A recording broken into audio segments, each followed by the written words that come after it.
اس طرح تو بات ختم نہیں ہوگی۔ اس پر وکیل فیصل صدیقی نے کہا کہ دیکھیں آپ میجورٹی ججمنٹ کو ریویو کرنا چاہتے ہیں اور آپ مجھے بار بار ٹوک رہے ہیں۔ پاکستان کی تاریخ کے اندر پہلی دفعہ ہو رہا ہے کہ 13 ججز کی میجورٹی ججمنٹ کو ریویو کیا جا رہا ہے اور آپ مجھے وہ ججمنٹ پڑھنے تک نہیں دے رہے۔ آپ کہہ رہے ہیں اس کو نہ دیکھیں، پیچھے نہ دیکھیں، آگے نہ جائیں، آپ مجھے پڑھنے دیں۔ یہاں پہ جو فیصل صدیقی کا لہجہ تھا وہ بڑا سخت اور غصے میں تھا۔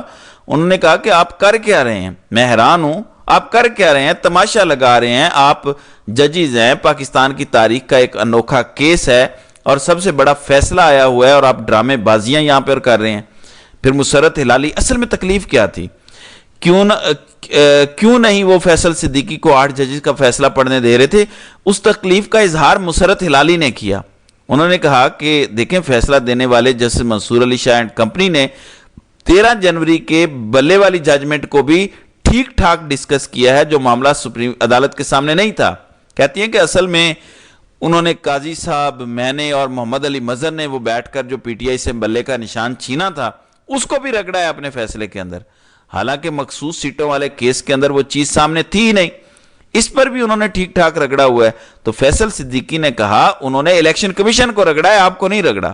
اس پر مسرت ہلالی نے کہا کہ ہمیں پتا ہے کہ وہ کس چیز کو رگڑا ہے، فیصلہ تو ہم نے دیا ہوا تھا نا، حالانکہ فساد کی جڑ تو وہ 13 جنوری والا فیصلہ ہی ہے نا، نہ وہ فیصلہ ہوتا، نہ پی ٹی آئی سے بلے کا نشان لیا جاتا، مخصوص سیٹوں والا مسئلہ نہ بنتا، نہ پارٹیاں تبدیل کرنی پڑتی، نہ کوئی آزاد ہوتا، تو فساد کی جڑ تو وہی فیصلہ ہے۔ تو مسرت ہلالی نے کہا کہ ہمیں پتا ہے آپ نے بلیم نہیں کیا، الیکشن کمیشن کو بلیم کیا ہے۔ تو انہوں نے کہا کہ ہمیں پتا ہے کہ ہمیں ہی بلیم کیا ہے، شاید بعد میں خیال آ گیا اور الیکشن کمیشن کو بھی رگڑا۔ تو ان کو پتا ہے کہ یہ پھنسے ہوئے ہیں، ان کو پتا ہے کہ ان کی منجی ٹھوکی گئی ہے، اس لیے وہ فیصلہ پڑھنے نہیں دے رہے۔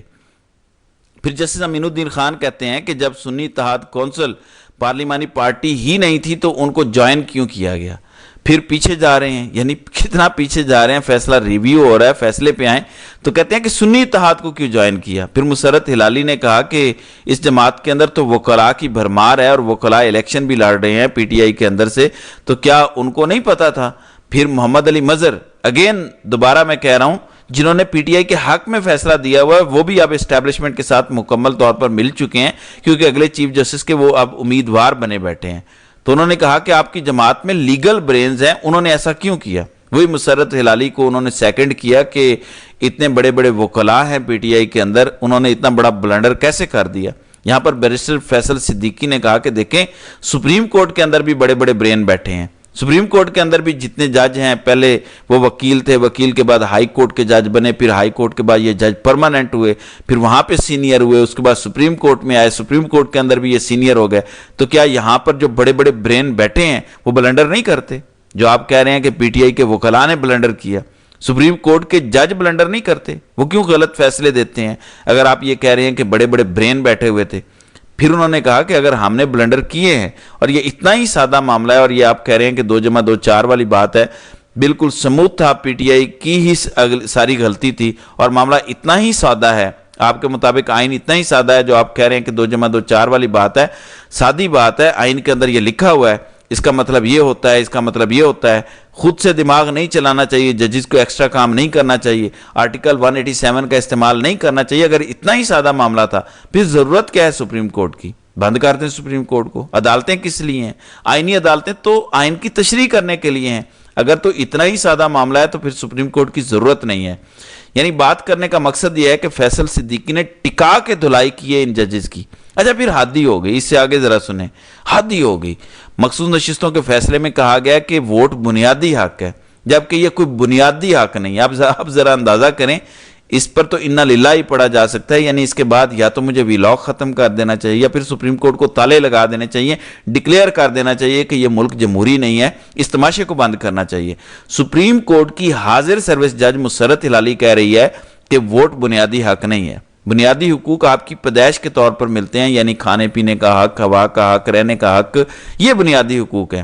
ووٹ بنیادی حق نہیں ہے۔ ووٹ کا حق تو آپ کو ایک مخصوص عمر تک پہنچنے کے بعد ہی ملتا ہے۔ کئی بار تو نیب بھی لوگوں کو الیکشن لڑنے سے روکتا ہے۔ ووٹ کا حق تو قانون سے ہی ملتا ہے، یہ نیچرل حق نہیں ہے، یعنی کسی کا ووٹ کرنا بنیادی حق نہیں ہے۔ اب اس کے بعد تو میرے خیال سے جنرل مارشل ایڈمنسٹریٹر جرنیل فیلڈ مارشل یا جو بھی کہہ رہے ہیں مسرت ہلالی، ان کو کہنا چاہیے، جج نہیں کہنا چاہیے۔ تو یہ فرما رہی ہیں کہ یہ ووٹ والا تماشا کوئی بنیادی حق نہیں ہے۔